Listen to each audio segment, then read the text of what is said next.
Rewmi 24 TV.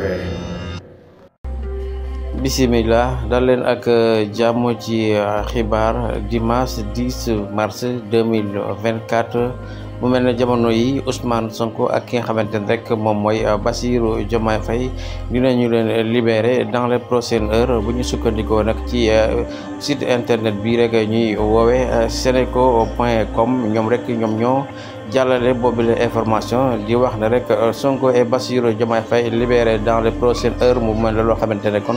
ñëpp jamono yi ñu ngi xaar rek boobee la libération tey jii ci dimanche ji mu mel ne campagne bi daal dinay door niki tey jii ca minuit tey démb ci minuit kon fi mu toll nii la ñuy xaar rek mooy ñaari kàngam yi nga xamante ne rek ñoom ñooy Ousmane ak Diomaye yi nga xamante ne jamono yi ña nga ca prison bu Cap Manuel askan bi yëpp di xaar rek ñu libéré leen ngir ñu mën a battre bi campagne kon fi mu toll nii ñëpp bi la libération la ñuy xaar mu mel ne rek Ousmane Sonko ak Bassirou Diomaye Faye askan bi yëpp a ngi taxaw di xaar.